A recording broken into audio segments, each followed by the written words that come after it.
नमस्कार, मैं हूं तृप्ता आर्या। इंडियाज़ 18 में आप सभी का स्वागत है। जैसा कि कोरोना वायरस ने पूरे विश्व को प्रभावित किया है, कई अलग अलग क्षेत्रों पर इसका असर देखा जा सकता है।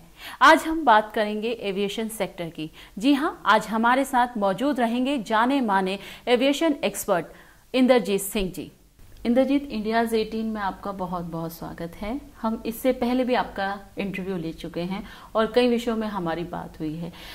आज जो विषय है कोविड-19 को लेकर है, अलग अलग क्षेत्रों को प्रभावित किया है, लेकिन जो सबसे ज्यादा इफेक्ट हो रहा है एविएशन सेक्टर, क्योंकि आप इंटरनेशनल मैगजीन्स में भी आप लिखते रहे हैं और लिख रहे हैं। एयरपोर्ट इंटरनेशनल मैगजीन में आपने एक आर्टिकल लिखा है जो हमने भी पढ़ा है। काफी लोगों ने उसको हिट और लाइक्स उसको करा है और काफी ज्यादा उस बारे में बात हो रही है जो आपने आर्टिकल लिखा है, क्योंकि यूएन में भी आप कार्यरत रहे हैं सिविल एविएशन में।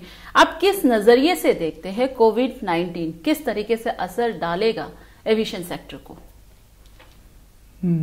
कोविड-19, first of all let me thank you. आप इंडियाज़ 18 चैनल, आप हमेशा नए टॉपिक्स और जो इम्पोर्टेंट टॉपिक्स हैं उन्हीं को टच करते हैं। लास्ट टाइम हमें याद है आप हमारा इंटरव्यू दिल्ली एयरपोर्ट पर लिया था जब एक बहुत बड़ा हादसा हुआ था।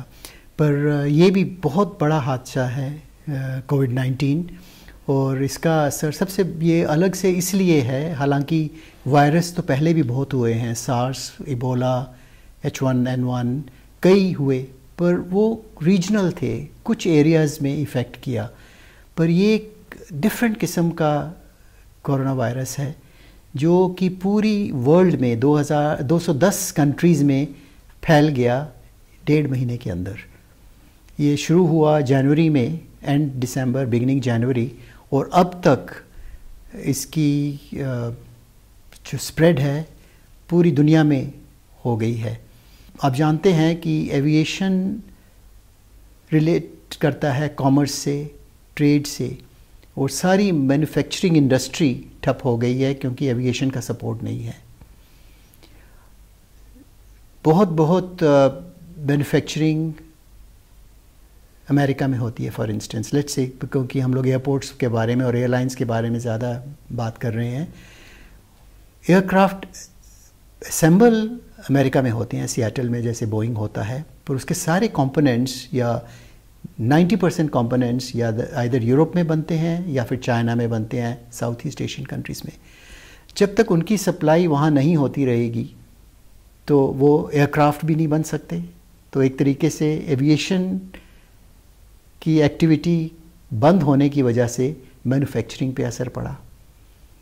दुनिया का कम से कम 80% by value, not by volume, by value जो ट्रेड होता है वो एविएशन से होता है, क्योंकि उसमें हाई कॉस्ट लो वॉल्यूम की चीज़ें जाती, वो बंद हो गया है। और क्योंकि लोगों का आना जाना बंद हो गया तो टूरिज़्म पर असर पड़ा। जैसा कि आपने अपनी बातों में एक बात बहुत अच्छी यहाँ पे बोली, क्योंकि टूरिज्म और एविएशन सिक्के के दो पहलू हैं। अगर हम टूरिज्म को देखते हैं वो एविएशन से जुड़ा है, एविएशन को देखते हैं टूरिज्म से जुड़ा हुआ है। अगर हम एविएशन की बात करें, कोविड-19 को फैलाने वाला भी, अगर हम एविएशन को इसको बोले कि एविएशन के थ्रू ही कोविड-19 फैला है, तो इसको नकारा नहीं जा सकता। लेकिन जिस तरीके से हालात बने हैं, हम इंडिया को लेते हैं। इंडिया, क्योंकि अगर बात करें एविएशन सेक्टर में इंडिया, हालांकि इंडिया भी काफी ग्रो कर चुका है, क्या असर देखते हैं इंटरनेशनल लेवल पे, और हम पर्टिकुलर इंडिया की बात करें? जिस तरीके से आप जानते हैं, जिस तरीके से कोविड कुछ कंट्रीज़ में, कुछ यूरोपियन कंट्रीज़ में जैसे स्पेन और इटली में फैला है, वो जिस इंटेंसिटी से फैला है, या फिर ईरान, यूनाइटेड स्टेट्स में जिस तरीके से फैल रहा है, उस हिसाब से इंडिया में अभी भी कंट्रोल्ड है। क्योंकि शायद हमने एक बहुत अच्छा कदम लिया कि जनवरी के एंड में ही हम लोगों ने, जितने लोग आ रहे थे, जब उससे पहले कि हम लोगों ने एयर मूवमेंट्स बंद कर दिए अपने एयरपोर्ट्स पे, टेस्टिंग शुरू हो गई थी, और जिन लोगों पर ज़रा सा भी शक था कि वो इफ़ेक्टेड हैं, उनको सीधा क्वारंटीन में डाल दिया या फिर उनको डिपोर्ट कर दिया। तो उस मामले में आई थिंक हम इस प्राइड ले सकते हैं कि हम लोग प्रोएक्टिव थे। Indian government, Indian airports proactive थे, तो उसकी वजह से काफ़ी हद तक हम लोगों ने कोविड को कंट्रोल कर लिया। इंद्रजीत जी, सबसे बड़ा सवाल यहाँ पे कोविड-19 को लेकर ये आता है, क्या हमारे एविएशन सेक्टर तैयार था ऐसी महामारी को झेलने के लिए? तो लगता है कि कहीं ना कहीं ऐसी तैयारी की जानी चाहिए कि एविएशन सेक्टर पर इस पर असर बहुत कम हो। हाँ, नहीं, यह बहुत अच्छा सवाल है। ये कोई नई बात नहीं है जो कोविड-19 हुआ है। वायरसेस पहले भी हुए हैं, पर जैसे हमने आपको बोला, उनका असर, उनका मैकेनिज्म ऐसा था कि वो फैला नहीं था। ये एक डिफरेंट किस्म का वायरस है जो कि बहुत रैपिडली करता है, और इसके लिए कोई भी देश, हम तो आप इंडिया की पूछ रहे हैं, बड़े से बड़े समृद्ध देश हैं जो अपने मेडिकल फील्ड में सबसे जाने माने हैं, वो लोग भी इस इतनी बड़े हादसे की सोच नहीं सकते थे। पर हाँ, अब ये हो गया है कि हम लोगों को ऐसी चीज़ों के लिए तैयार रहना पड़ेगा कि अब ये नहीं कह सकते कि ऐसा हादसा आगे होगा या नहीं। मेन क्वेश्चन है कि कब होगा, कैसे होगा और कहाँ होगा। उसी हिसाब से हमें अपनी तैयारी पूरी करनी पड़ेगी, और सारा तैयारी एयरपोर्ट पर ही नहीं की जा सकती। आफ्टर ऑल लाखों में लोग आते हैं। अब जैसे दिल्ली एयरपोर्ट का अगर आप देखें, ट्रैफिक एनुअल 75 मिलियन है। आप सीईओ भी रहे हैं दिल्ली एयरपोर्ट, आपने इतना बड़ा विमान हादसा भी रोका था, काफी नाम आपका हुआ था। थोड़ा सा वहां के बारे में हमें बताइए, किस तरीके से पूरी, अगर हम बात करें कोविड-19 को लेकर, किस तरीके से हम उसको रोकथाम कर सकते थे? सैनिटाइजिंग को लेकर बात हो रही थी, कैसे? अब क्योंकि ये एक धारणा बन चुकी है कि इसके साथ हमें रहना होगा, इसी के साथ हमें आगे बढ़ना होगा। सबसे पहली तैयारी में होना चाहिए, जो जहाँ तक फिगर्स हैं, रोज़ हम न्यूज़ में और अखबारों में पढ़ते हैं, आज इतने लोग हो गए, कल इतने हो गए, ये तो स्टैटिस्टिक्स है, ये तो होता रहेगा। पर अब मेन चीज़ हमने ये देखनी है कि जब 9/11 जैसा ख़तरनाक हादसा अमेरिका में हुआ था, तो हम लोग सब जो एविएशन इंडस्ट्री में थे, हमने सोचा कि शायद अब सब ख़त्म हो गया है, एविएशन कभी उभर के नहीं आएगा। पर 3 साल के अंदर ना कि वो उभर के उस लेवल का ट्रैफिक पहुंच गया, पर उससे कहीं ज़्यादा बढ़ गया 2015 में। इसका मतलब हमारी जो इंडस्ट्री है बहुत रिजिलियंट है, इसमें इतनी ताकत है कि वो बड़े से बड़े हादसे को भी अच्छी तरीके से निपटा लेता है। तो हमें भी उम्मीद है कि अगले 2-3 साल में, इतना टाइम लगेगा तो हमारा ट्रैफिक भी उसी पोजीशन पे पहुंच जाएगा। पर उसके लिए सबसे अहम चीज़ जो हम सोच रहे हैं कि एक कॉन्फिडेंस लाना है लोगों में।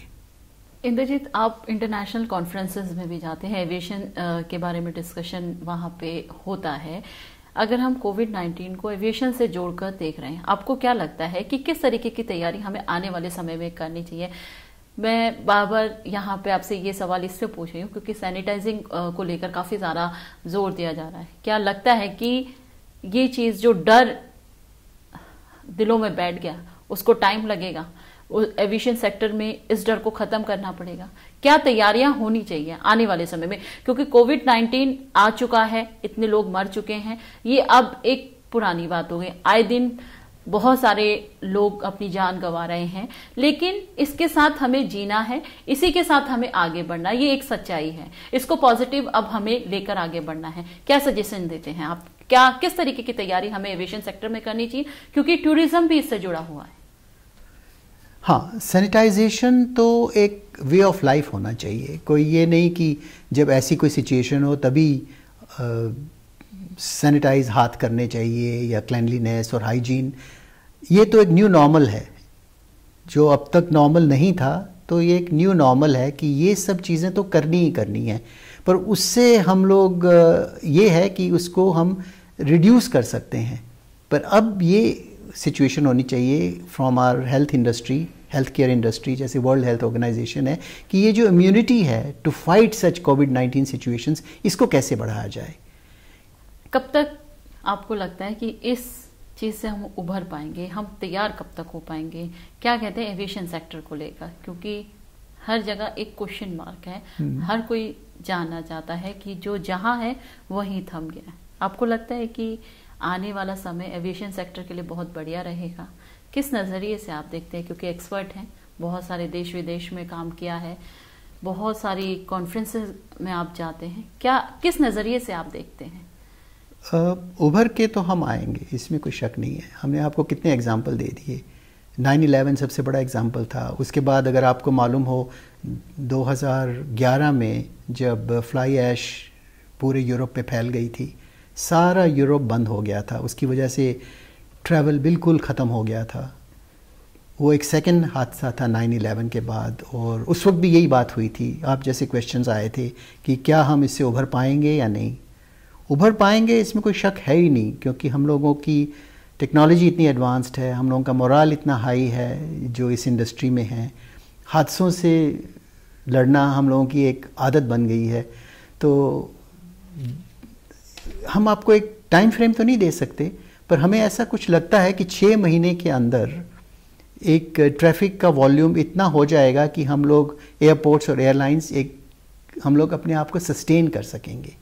इतना हो जाएगा कि हम लोग अपने आप को सस्टेन कर सकेंगे, क्योंकि इस टाइम प्रॉफिट की कोई बात नहीं कर रहा। इस टाइम एक सोशल रिस्पॉन्सिबिलिटी है कि हमने एविएशन वापस देना है लोगों को। एविएशन देंगे तो टूरिज़्म होगा, कॉमर्स होगा, ट्रेड होगा। तो हम लोग एक बिग पिक्चर देखते हैं। हम सिर्फ अपनी ये नहीं सोचते कि हमारे एयरपोर्ट्स फ्लरिश करें या हमारी एयरलाइंस फ्लरिश करें। We have to look after the global economic situation, क्योंकि अगर प्रॉस्पेरिटी होगी तभी एविएशन भी प्रॉस्पर करेगा, टूरिज़्म भी प्रॉस्पर करेगा। लार्जर इकोनॉमिक जो रिवाइवल है, I think that is the name of the game, कि इकोनॉमी कैसे हम रिवाइव करें। जो इतना खर्चा हुआ है इन दिनों, ये जो सोशल हेल्प गवर्नमेंट कर रही है, लोगों को खाना खिलाना, उनको शेल्टर देना, उनको ट्रांसपोर्ट देना अपने घरों तक जाने के लिए, पुलिस, डॉक्टर्स, ये जो ओवर टाइम काम कर रहे हैं, राउंड द क्लॉक काम कर रहे हैं अपनी जान को जोखिम में डालकर, तो उनके लिए हम करते हैं कि हम अपनी एविएशन सेक्टर को जल्दी से जल्दी दुरुस्त करें, ताकि हमारी इकॉनमी बढ़े और हम उन सब का ख्याल रख सकें जिन लोगों ने हमारा ख्याल रखा है। कोविड-19 ने नई प्रथा को जन्म दिया है, तो आपको लगता है कि एविएशन में भी इसका असर देखने को मिलेगा? हाथ मिलाने से हम इंडियन कल्चर नमस्ते तक आ गए हैं, तो क्या लगता है कि आने वाले समय में हिंदुस्तान की प्रथा पूरे देश विदेश में फैलेगी?